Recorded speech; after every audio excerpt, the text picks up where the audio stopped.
മാക്ലൂർ. ഈ ഗ്രാമത്തിലാണ് പ്രശാന്ത് എന്നയാൾ താമസിക്കുന്നത്. പ്രശാന്തിന് ആ സമയം ഒരു 18-19 വയസ്സുണ്ടാകും. ഈ ഒരു സംഭവം നടക്കുന്നത് വർഷം 2018. പ്രശാന്ത് ആ സമയത്ത് അതേ ഗ്രാമത്തിലുള്ള ഒരു പെൺകുട്ടിയെ തുടർന്ന് ഫോളോ ചെയ്യുന്നുണ്ട്, അവളെ ശല്യപ്പെടുത്തുന്നുണ്ട്.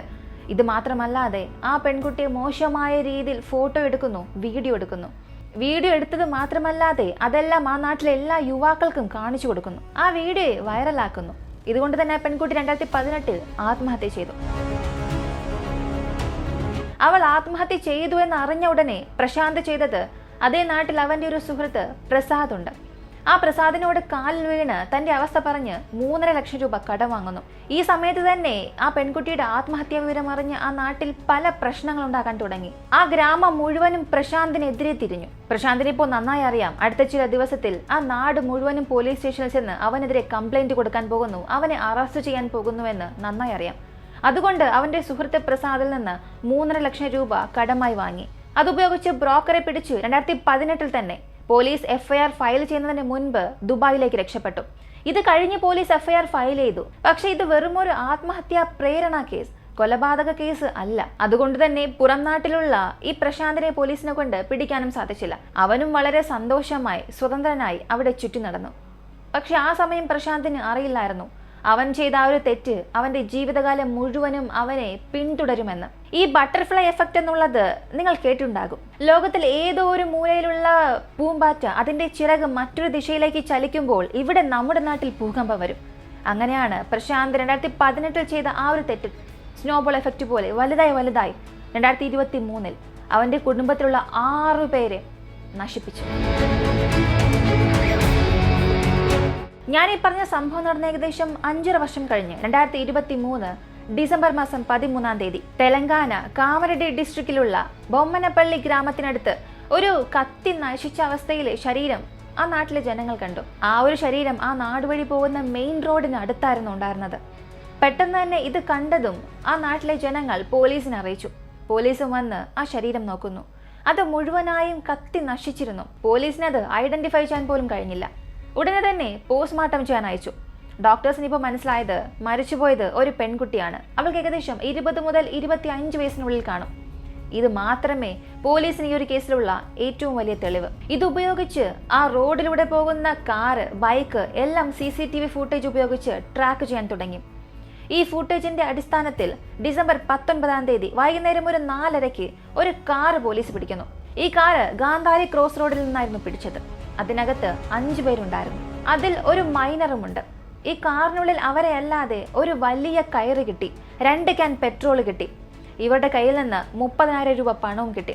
ഈ 5 പേരെയും പോലീസ് ചോദ്യം ചെയ്യുമ്പോൾ പോലീസിന് മനസ്സിലായത് ഈ 5 പേരിൽ ഒരാളാണ് പ്രസാദ്. ഈ മൈനർ അവൻ പ്രസാദിന്റെ സഹോദരനാണ്. ഏത് പ്രസാദ് എന്നായിരിക്കും നിങ്ങളിപ്പോൾ ചിന്തിക്കുന്നത്. ഈ വീഡിയോയുടെ തുടക്കത്തിൽ പ്രശാന്ത് ദുബായിലേക്ക് രക്ഷപ്പെട്ടു പോകാനായി അവന്റെ സുഹൃത്തായ പ്രസാദിൽ നിന്ന് 3.5 ലക്ഷം രൂപ കടം വാങ്ങിയിരുന്നു. അതേ പ്രസാദാണ് ഈ പ്രസാദ്. അവനും അവന്റെ സഹോദരനും കൂട്ടുകാരുമായിരുന്നു ഈ 5 പേർ. ഈ 5 പേരും പോലീസിനോട് പറഞ്ഞ കാര്യങ്ങൾ അവരെ തന്നെ ഞെട്ടിപ്പിച്ചു. കാരണം പോലീസ് ഇതുവരെയും ചിന്തിച്ചത് ഡിസംബർ 13 ഒരു ശരീരം കിട്ടി, ആ ഒരു കൊലപാതകം മാത്രമായിരിക്കും ഇവർ 5 പേരും ചേർന്ന് ചെയ്തത് എന്ന്. പക്ഷേ ഈ 5 പേരും ചേർന്ന് 6 കൊലപാതകങ്ങൾ ചെയ്തു.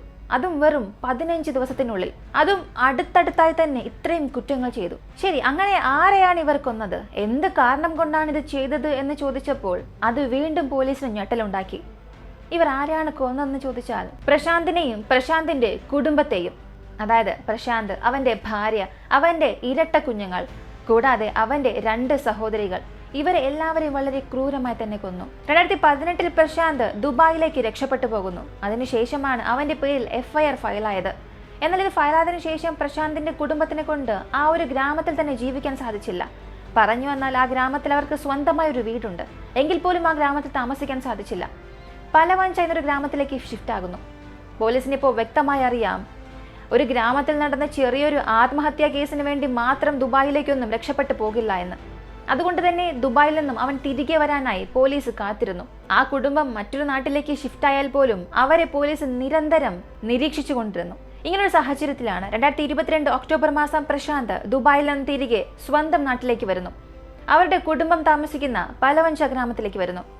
പ്രശാന്ത് എപ്പോഴാണോ ഗ്രാമത്തിൽ വന്നത് അപ്പോൾ മുതൽ അവന് വീണ്ടും പ്രശ്നം കൂടാൻ തുടങ്ങി. ആദ്യത്തെ പ്രശ്നം, പ്രശാന്തിന് സുഹൃത്ത് പ്രസാദ് 3.5 ലക്ഷം രൂപ കടം കൊടുത്തല്ലോ, ആ കടം തിരികെ ചോദിക്കാൻ തുടങ്ങി. ഇതിനിടയിൽ പോലീസും അവനെ റിമാൻഡിലെടുക്കുന്നു. അതിനുശേഷം ഒരുപാട് പണം ചിലവാക്കിയാണ് ബെയിലിൽ പുറത്തേക്ക് വന്നത്. ഇതിനിടയ്ക്ക് ഈ ഒരു ആത്മഹത്യ കേസ് നടക്കുന്നു. മറ്റൊരു ഭാഗത്ത് പ്രസാദും പണം തരാൻ ആവശ്യപ്പെട്ട് ശല്യപ്പെടുത്തുന്നു. ഇപ്പൊ പ്രശാന്ത് ചെയ്തത്, നീ വിഷമിക്കേണ്ട, എനിക്ക് നമ്മുടെ നാട്ടിൽ 2 വീടുണ്ട്, ഞാൻ ആ വീട് എങ്ങനെയെങ്കിലും ബാങ്കിൽ പണയം വെച്ച് നിനക്ക് പണം തരാമെന്ന് പറഞ്ഞു. എനിക്കും ഒരുപാട് ആവശ്യമുണ്ട് പണത്തിന്, പക്ഷെ ഇപ്പോൾ ചില പ്രശ്നങ്ങളുണ്ട്. ഞാൻ എൻ്റെ വീട് ബാങ്കിൽ പണയം വെച്ച് നിന്റെ കാശ് തീർച്ചയായും തരാമെന്ന് പറഞ്ഞു. അയാൾ പറഞ്ഞതുപോലെ തന്നെ ആ 2 വീടും ബാങ്കിൽ പണയം വെച്ച് 25 ലക്ഷം രൂപ വാങ്ങാനായി ശ്രമിച്ചുകൊണ്ടിരിക്കുകയാണ്. പക്ഷെ ഇവിടെ പ്രശ്നം എന്തെന്ന് ചോദിച്ചാൽ, പ്രശാന്തിന്റെ പേരിൽ നേരത്തെ ഒരു കേസ് ഉള്ളതുകൊണ്ട് ബാങ്ക് ഈ കടം കൊടുക്കാൻ താല്പര്യപ്പെട്ടില്ല. അങ്ങനെ കടം കിട്ടാതെ ദിവസങ്ങൾ തള്ളിപ്പോയിക്കൊണ്ടിരുന്നു. പ്രശാന്തിനും ഇതേ സമയം ഒരുപാട് പണപ്രശ്നമുണ്ടായിരുന്നു. ഇപ്പൊ പ്രസാദ് ഈ കഥയ്ക്കുള്ളിലേക്ക് വരുന്നു. ഒരു ഐഡിയ പറഞ്ഞു, നീ വിഷമിക്കണ്ട, നിന്റെ പേരിലല്ലേ കേസ് ഉള്ളത്, നിനക്കല്ലേ കടം വാങ്ങാൻ പറ്റാത്തത്, പക്ഷെ എനിക്ക് പറ്റുമല്ലോ. നിന്റെ 2 വീടും നീ എൻ്റെ പേരിലേക്ക് എഴുതാ, ഞാൻ എൻ്റെ പേരിൽ കടം വാങ്ങാം. അത് വാങ്ങി എൻ്റെ 3.5 ലക്ഷം രൂപ എടുത്തിട്ട് ബാക്കി പൈസ നിനക്ക് തന്നെ തരാം. ആ പണം ഉപയോഗിച്ച് നിനക്ക് നിന്റെ കടം വീട്ടാം, നിന്റെ ആവശ്യങ്ങൾക്ക് ഉപയോഗിക്കാം. ഇതിനുശേഷം ഞാൻ ആ പ്രോപ്പർട്ടി നിന്റെ പേരിലേക്ക് തന്നെ എഴുതി തരാമെന്ന് പ്രസാദ് ഒരു ഐഡിയ പറഞ്ഞു. പ്രശാന്ത് ഇപ്പോൾ ഉള്ള അവസ്ഥയ്ക്ക് ഈ ഒരു ഐഡിയ നല്ലതെന്ന് തോന്നി. ഇപ്പൊ പ്രശാന്ത് അവന്റെ 2 വീടും പ്രസാദിന്റെ പേരിൽ എഴുതി കൊടുത്തു. എഴുതി വെച്ചതിന് ശേഷം പ്രസാദിനോട് കടം വാങ്ങാനായി ആവശ്യപ്പെടുന്നു ബാങ്കിൽ ചെന്ന്. പക്ഷേ പ്രസാദ് കടം വാങ്ങുന്നത് പോലെ തോന്നിയില്ല. സത്യത്തിൽ പ്രസാദ് ആ ലോണിന് അപ്ലൈ ചെയ്തോ ഇല്ലയോ എന്നും അറിയില്ല. പക്ഷേ പ്രസാദ് പറഞ്ഞൊരു കാര്യം, ഞാനും ഈ വീട് ഉപയോഗിച്ച് ലോൺ ചോദിച്ചു നോക്കി, പക്ഷെ ആരും തരുന്നില്ല. ഇങ്ങനെയായിരുന്നു പ്രസാദ് പറഞ്ഞത്. ഇപ്പൊ പ്രസാദിന് ആരും കടം കൊടുക്കില്ല എന്നറിഞ്ഞ ഉടനെ പ്രശാന്ത് ചെയ്തത്, കടം കിട്ടിയില്ലെങ്കിൽ പ്രശ്നമില്ല, ആ 2 വീടും തിരിച്ചു നീ എൻ്റെ പേരിലേക്ക് തന്നെ എഴുതാ എന്ന് പറഞ്ഞു. ഇങ്ങനെ പ്രശാന്ത് വീണ്ടും വീണ്ടും ആ വീട് തൻ്റെ പേരിലേക്ക് എഴുതി തരാൻ ചോദിച്ചുകൊണ്ടേയിരുന്നു. പക്ഷെ പ്രസാദ് പല പല കാരണങ്ങൾ പറഞ്ഞ് ആ വീട് പ്രശാന്തിന് കൊടുക്കാതെ ദിവസങ്ങൾ തള്ളി നീക്കി. ഇങ്ങനൊരു സാഹചര്യത്തിലാണ് പ്രസാദിന് തോന്നിയത്, എന്തുകൊണ്ട് പ്രശാന്തിനെയും അവന്റെ കുടുംബത്തെയും കൊന്നുകൂടാ എന്ന്. ഈ ഒരു പദ്ധതിക്ക് പ്രസാദ് അവന്റെ സുഹൃത്തുക്കളെയും കൂടെ കൂട്ടി. ആ ഒരു ജോലി വിജയകരമായി അവസാനിക്കുകയാണെങ്കിൽ ഓരോരുത്തർക്കും 10,000 രൂപ വെച്ച് തരാമെന്നും പറഞ്ഞു. ഇങ്ങനെ പ്രസാദ്, അവന്റെ സഹോദരൻ, അവന്റെ സുഹൃത്തുക്കൾ എല്ലാവരും ചേർന്ന് പ്രശാന്തിനെയും അവന്റെ കുടുംബത്തെയും എങ്ങനെ കൊല്ലാമെന്ന് പദ്ധതി ഉണ്ടാക്കാൻ തുടങ്ങി. അവരുടെ പദ്ധതിയുടെ ആദ്യത്തെ ഘട്ടമായി ഒരു കാറ് വാടകയ്ക്കെടുത്തു. നവംബർ മാസം 29-ാം തീയതി പ്രശാന്തിനെ മദ്യപിക്കാനായി വിളിച്ചു. അങ്ങനെ പ്രശാന്തിനെയും കൊണ്ട് മദനപ്പള്ളി ഫോറസ്റ്റിനുള്ളിലേക്ക് പോകുന്നു. ആ കാടിനുള്ളിൽ എല്ലാവരും മദ്യപിക്കാൻ തുടങ്ങി. പ്രശാന്തിന് ലഹരി വന്നതിന് ശേഷം ഇവരെല്ലാവരും പ്രശാന്തിന്റെ തല പാറയിൽ ഇടിച്ചു കൊല്ലുന്നു. കല്ല് അവന്റെ മീതെ എറിഞ്ഞു കൊല്ലുന്നു. ഇതിനുശേഷം കാടിന്റെ ഉൾഭാഗത്തേക്ക് ചെന്ന് അവന്റെ ശരീരം കുഴിച്ചിടുന്നു. ഇപ്പോ പ്രശാന്തിനെ കൊന്നു, പക്ഷെ അവൻ തിരികെ വീട്ടിലേക്ക് പോകില്ല. തീർച്ചയായും അവന്റെ കുടുംബം അവനെ തിരയും. അവൻ കാണാനില്ല എന്നുള്ള ഒരു മിസ്സിംഗ് കംപ്ലൈന്റ് കൊടുക്കും. അതുകൊണ്ട് അവന്റെ കുടുംബത്തെ തേടി അടുത്തിവർ വരാൻ തുടങ്ങി. അടുത്ത ദിവസം നവംബർ 30-ാം തീയതി പ്രസാദ് പ്രശാന്തിന്റെ വീട്ടിലേക്ക് വരുന്നു. അമ്മേ, ആ ഒരു ആത്മഹത്യാ കേസില്ലേ, അതിൽ പ്രശാന്തിനെ അറസ്റ്റ് ചെയ്തു. പക്ഷെ നിങ്ങൾ വിഷമിക്കേണ്ട, പ്രശാന്തിനെ പോലീസ് അറസ്റ്റ് ചെയ്ത് എവിടെ വച്ചിരിക്കുന്നുവെന്ന് ഞങ്ങൾക്കറിയാം. വക്കീലിനെ ഉപയോഗിച്ച് അവനെ പുറത്തിറക്കാൻ ഞാൻ ശ്രമിക്കുന്നുണ്ട്. അതുകൊണ്ട് നിങ്ങൾ അതാലോചിച്ച് ദുഃഖിക്കണ്ട എന്ന് പറഞ്ഞു. ഡിസംബർ 1-ാം തീയതി വീണ്ടും പ്രശാന്തിന്റെ വീട്ടിലേക്ക് വന്നിട്ട് അവിടെയുള്ള സൻവികയെയും ശ്രാവണിയെയും വിളിച്ചുവെന്ന് പറഞ്ഞു. സൻവികയാണ് പ്രശാന്തിന്റെ ഭാര്യ, ശ്രാവണി പ്രശാന്തിന്റെ സഹോദരി. ഇവരെ 2 പേരെയും പ്രസാദിന്റെ കൂടെ അയക്കാൻ ആ കുടുംബം ചിന്തിച്ചതേയില്ല. കാരണം 2018-ൽ തന്നെ പ്രസാദ് ആ കുടുംബത്തിന് വേണ്ടി സഹായിച്ചവനാണ്. 3.5 ലക്ഷം രൂപ യാതൊരു ചോദ്യവും ചോദിക്കാതെ കടം കൊടുത്തവനാണ്. ഇപ്പോഴും പ്രസാദ് അവരെ സഹായിക്കുന്നുവെന്ന് മാത്രമാണ് ആ കുടുംബം ചിന്തിച്ചത്. അവരെ സഹായിക്കാൻ വേണ്ടി ലോണിന് അപ്ലൈ ചെയ്തുകൊണ്ടിരിക്കുന്നുവെന്നാണ് ആ കുടുംബം ചിന്തിച്ചത്. മാത്രമല്ല, പ്രശാന്തിന്റെ പേരിലുള്ള കേസിനെ കുറിച്ച് അവർക്ക് നേരത്തെ അറിയാം. അതുകൊണ്ട് തന്നെ ശ്രാവണിയെയും സൻവികയെയും വളരെ ധൈര്യത്തോടു കൂടി തന്നെ പ്രസാദിന്റെ കൂടെ അയച്ചു. പ്രസാദ് ആ 2 പേരെയും കൂട്ടി നിസാമാബാദിലേക്ക് വന്നു. അവിടെ ഒരു ഹോട്ടലിൽ ആ 2 കുട്ടികളെയും താമസിപ്പിച്ചു. അതിനുശേഷം, ഞാൻ ആദ്യം ശ്രാവണിയെ കൊണ്ടുപോയി പ്രശാന്തിനെ കാണിക്കാം, അത് കഴിഞ്ഞു വന്ന് നിന്നെ കൊണ്ടുപോകാമെന്ന് സൻവികയോട് പറഞ്ഞു. അങ്ങനെ ശ്രാവണിയെ ഒറ്റയ്ക്ക് കൂട്ടിക്കൊണ്ടുപോയി. അവളെ ബസാർ ബ്രിഡ്ജിലേക്കാണ് ഈ ഗ്യാങ് കൂട്ടിക്കൊണ്ടുപോയത്. ആ പാലത്തിന് താഴെയാണ് ഗോദാവരി നദി ഒഴുകുന്നത്. അവിടെ വെച്ച് തന്നെ ശ്രാവണിയെ കയറുപയോഗിച്ച് കഴുത്ത് ഞെരിച്ചു കൊല്ലുന്നു. ആ പെൺകുട്ടിയുടെ ശരീരം ഗോദാവരി നദിയിലേക്ക് തന്നെ തൂക്കിയെറിഞ്ഞു. ഇപ്പോൾ ഈ കുടുംബത്തിലെ 2 പേർ മരിച്ചു. അടുത്തവരുടെ പദ്ധതി നിസാമാബാദ് ഹോട്ടലിലുള്ള സൻവികയാണ്, പ്രശാന്തിന്റെ ഭാര്യയാണ്. ഇപ്പോൾ പ്രശാന്തിന്റെ ഭാര്യയോട് പറഞ്ഞത്, ശ്രാവണി നേരത്തെ പ്രശാന്തിനെ കണ്ടു, പ്രശാന്തിന്റെ കൂടെ തന്നെയാണ് ഉള്ളത്, നീ വാ, ഞാൻ അവന്റെ അടുത്തേക്ക് കൂട്ടിക്കൊണ്ടു പോകാമെന്ന് പറഞ്ഞ് സൻവികയും കൂട്ടിക്കൊണ്ടുപോകുന്നു. നിസാമാബാദിലുള്ള ഒരു ഗ്രാമത്തിൽ വെച്ച് ശ്രാവണിയെ എങ്ങനെയാണോ കഴുത്ത് ഞെരിച്ചു കൊന്നത് അതുപോലെ തന്നെ സൻവികയും കൊല്ലുന്നു. എന്നാൽ ഇത്തവണ സൻവികയുടെ ശരീരം കുഴിച്ചു മൂടുകയോ നദിയിലേക്ക് എറിയുകയോ ചെയ്തില്ല. പകരം പെട്രോൾ ഉപയോഗിച്ച് കത്തി നശിപ്പിച്ചു. ഹൈവേക്ക് കുറച്ചകത്തുള്ള ഒരു കാടിൽ വെച്ചായിരുന്നു സൻവികയുടെ ശരീരം എരിച്ചത്. ആ ഒരു സ്ഥലം NH-44 ഹൈവേക്ക് അടുത്തായിരുന്നു ഉള്ളത്. അങ്ങനെ അവളെ കൊന്ന അടുത്ത ദിവസം കുടുംബത്തിലുള്ള ബാക്കിയുള്ളവരെ കൊല്ലാനായി ആ കുടുംബം വീണ്ടും പലവഞ്ച ഗ്രാമത്തിലേക്ക് വന്നു. ഇത്തവണ മുഴുവൻ കുടുംബത്തെയും കൂട്ടിക്കൊണ്ടുവന്ന് നിസാമാബാദിലെ ആ ഹോട്ടലിൽ താമസിപ്പിച്ചു. ഇപ്പോൾ ഈ ഹോട്ടലിൽ പ്രശാന്തിന്റെ കുടുംബത്തിലുള്ള പ്രശാന്തിന്റെ അമ്മ, പ്രശാന്തിന്റെ 2 ഇരട്ട കുട്ടികൾ, പ്രശാന്തിന്റെ മറ്റൊരു സഹോദരി. ഡിസംബർ 4-ാം തീയതി ഈ ഗ്രൂപ്പ് ചെയ്തത്, പ്രശാന്ത് തന്റെ കുഞ്ഞുങ്ങളെ കാണാൻ ആഗ്രഹിക്കുന്നു, നിങ്ങൾ ദുഃഖിക്കണ്ട, ഞങ്ങൾ പ്രശാന്തിനെ ഒരു ഗ്രാമത്തിലുള്ള വീട്ടിലാണ് താമസിപ്പിച്ചിരിക്കുന്നത്, അവിടെയാണ് അവന്റെ ഭാര്യയും സഹോദരിയും ഉള്ളത്, എന്റെ അമ്മ പോലും ആ വീട്ടിലുണ്ട് അവരെ സഹായിക്കാനായി. ഇങ്ങനെ പ്രസാദ് പറഞ്ഞു. പ്രശാന്തിന് അവന്റെ 2 കുഞ്ഞുങ്ങളെയും കാണണം, അവരെ കൂട്ടിക്കൊണ്ടുവരാൻ ആവശ്യപ്പെട്ടു എന്ന് പ്രസാദ് പ്രശാന്തിന്റെ അമ്മയോട് പറഞ്ഞു. പക്ഷെ ഇപ്പോഴും ഈ കഥകളെല്ലാം പ്രശാന്തിന്റെ അമ്മ വിശ്വസിച്ചു. അങ്ങനെ ഡിസംബർ 4-ാം തീയതി ആ 2 കുഞ്ഞുങ്ങളെയും കൂട്ടിക്കൊണ്ടുപോകുന്നു. 2 ഇരട്ട കുഞ്ഞുങ്ങളാണ്. 2 പേരെയും കഴുത്ത് ഞെരിച്ചു കൊല്ലുന്നു. മരിച്ച ഈ 2 കുഞ്ഞുങ്ങളെയും ചാക്കിൽ കെട്ടി ഗോദാവരി നദിയിലേക്ക് തന്നെ എറിഞ്ഞു. ഇപ്പൊ ബാക്കിയുള്ളത് പ്രശാന്തിന്റെ അമ്മയും അവസാനത്തെ സഹോദരിയും. ഡിസംബർ 13-ന് പ്രശാന്തിന്റെ അവസാനത്തെ സഹോദരിയായ സ്വപ്നയെയും അതേ കള്ളം പറഞ്ഞ് ഈ ഒരു ഗ്യാങ് ഭൂമപ്പള്ളി ഗ്രാമത്തിലേക്ക് കൂട്ടിക്കൊണ്ടുപോകുന്നു. അവിടെ ഈ ഒരു പെൺകുട്ടിയെ അതുപോലെ കഴുത്ത് ഞെരിച്ചു കൊന്നിട്ട് ശരീരം എരിക്കുന്നു. ഈ ഒരു ശരീരമായിരുന്നു പോലീസ് അവസാനമായി കണ്ടത്.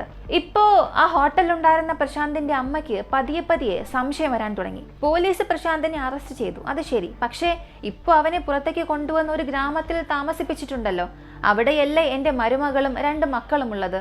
പക്ഷെ എന്തുകൊണ്ട് ഇതുവരെയും പ്രശാന്ത് എനിക്ക് വിളിച്ചില്ല?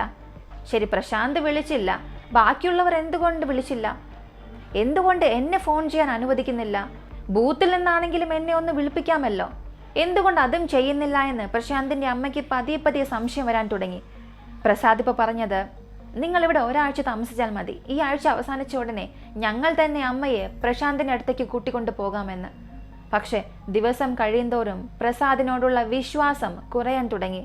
മറ്റു മാർഗമില്ലാതെ ഡിസംബർ 18-ാം തീയതി രാത്രി പ്രശാന്തിന്റെ അമ്മ ആ ഹോട്ടലിൽ നിന്നും രക്ഷപ്പെടുന്നു. പോലീസ് സ്റ്റേഷനിൽ ചെന്ന് ഒരു കംപ്ലൈന്റ് കൊടുക്കുന്നു. ഇതിനുശേഷമാണ് പ്രസാദും അവന്റെ സഹോദരനും അവന്റെ കൂട്ടുകാരും പോലീസിൽ അകപ്പെടുന്നത്. സത്യത്തിൽ ഡിസംബർ 18-ാം തീയതി പ്രശാന്തിന്റെ അമ്മ രക്ഷപ്പെട്ടല്ലോ, അവരുടെ അമ്മയെ തിരഞ്ഞാണ് ഡിസംബർ 19-ന് ഈ ഗ്യാങ് അലഞ്ഞു തിരിഞ്ഞത്. ഈ സമയത്താണ് ഗാന്ധാരി ക്രോസ് റോഡിൽ വെച്ച് പോലീസ് ഇവരെ പിടിച്ചത്. ചോദ്യം ചെയ്യലിൽ അവർ സത്യമെല്ലാം പറയുകയും ചെയ്തു. പ്രശാന്ത് ചെയ്ത തെറ്റിന് അവന്റെ കർമ്മ അനുസരിച്ച് അവന് ശിക്ഷ കിട്ടി.